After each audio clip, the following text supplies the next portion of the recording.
G'day, I'm Ray Tomes from New Zealand. Welcome to this second Science Cycles Saturday. Today I want to talk to you about some interesting things found on Mars, where they found some ripples over a very long period, very regular wave structures present on the surface. We see this sort of thing in many different places, like we can see ripples in the sand on the beach or in the waves in the sea. They come in different scales, from small ones up to large, huge ones. Even in the large-scale universe, we find these ripples of galaxy cluster formations. So let's talk about what relates these to cycles. A cycle we normally think of as something that occurs at regular time intervals.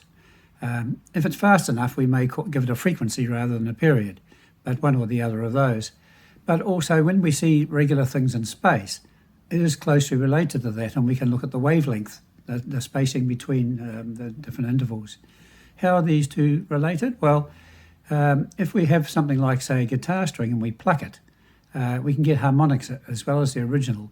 And the important things are there's a wavelength, how far apart are the waves in the string, and there's a frequency or period. Frequency, how many cycles happen in a certain time. These two are related because there's a particular speed for the propagation of a wave in the medium that links the two. So while people often don't think of these regular structures as cycles, they are indeed cycles. They are cycles in space rather than in time, but they're both manifestations of the same thing, of an oscillation. So we're going to look today at this one on Mars, which has been reported in the media recently. There are pictures showing these ripples across the surface. And when I looked at those, I thought, hello, that's interesting. I wanted to relate, how does the wavelength of those relate to the circumference of Mars? Why did I think that? Because I have previously found that on a number of the planets, a number of these wave-like structures have a particular harmonic relationship to the circumference of the planet. So, for example, on Jupiter, there's a set of very regular wave patterns that have been found all around one of the belts. And I'll show you those. And that turns out to be the 72nd harmonic of the circumference of Jupiter. They're extremely regular and persistent. There are some other ones that are the 12th or 24th harmonic of the circumference of Jupiter as well. Not quite so persistent. Saturn has one that's the 6th harmonic, located at its polar region. There's a hexagon-shaped formation there, which some people have said they don't understand why that should be. I'm going to tell you why that should be. In the Harmonics Theory, which I developed, I found that every wave makes harmonics of itself. So we get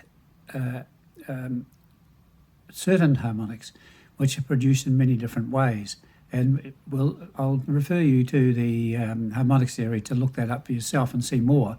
But there are certain numbers like the 12th harmonic, the 24th, 72nd, 48, 144, 288, 1440, 2880, 34,560. Now that's a particularly interesting one because it's predicted to be by far the strongest one of the earlier harmonics.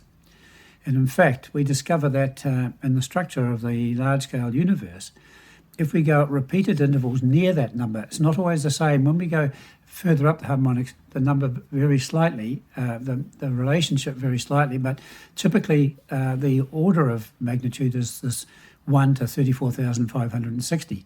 And we find that the scale of the large, from the Hubble scale, coming down to galaxies is this ratio, the spacing of galaxies. And then the spacing of galaxies, the spacing of stars is similarly around about this ratio. And from stars to planets, the same again. From planets to moons, the same again.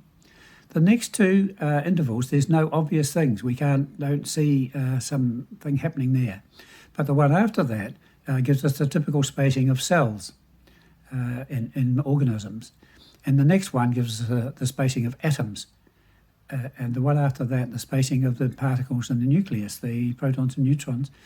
And the one after that gives us the spacing of quarks, I think. That one's only not totally proven. So this whole structure of the universe is both cycles. There's cycles happening on all these things, and wave structures giving a spacing of that.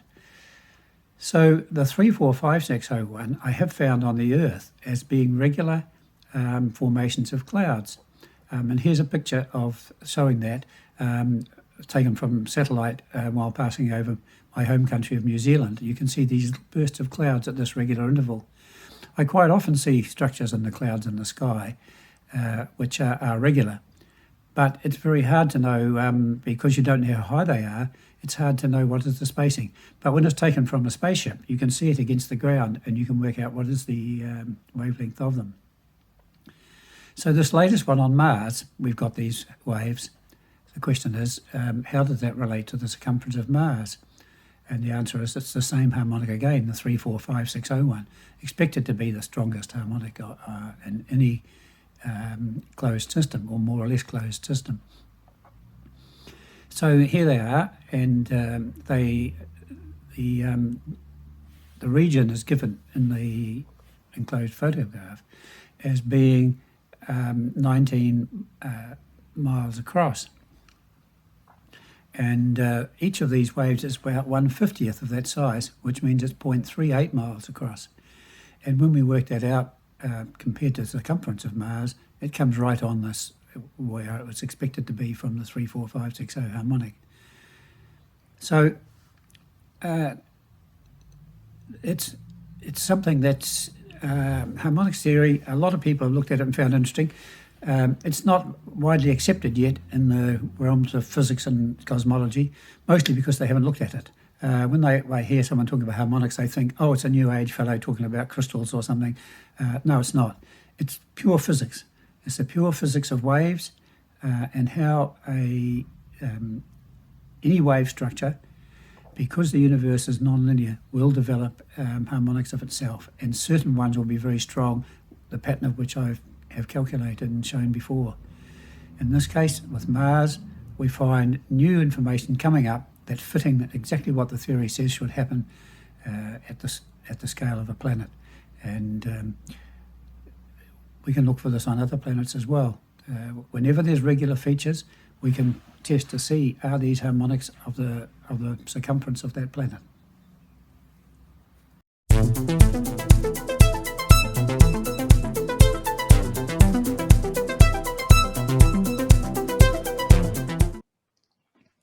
Hello, I'm Dr. Richard Smith, the Chairman and Executive Director of the Foundation for the Study of Cycles. I hope you enjoyed our presentation. I'd like to ask that if you're not a member of the FSC, that you consider joining so that we may continue to bring you high quality cycles analysis research and programs like this. If you're already a member, of course, thank you. Would you please consider making a donation to the FSC? We are a not-for-profit organization, and your donations and membership fees are tax deductible. Every dollar that we bring in goes to further the vision of our founder, Edward R. Dewey. Together, we can make a real difference and bring these critical reports and analyses to the next generation. Thank you for standing with the FSC, and see you next time.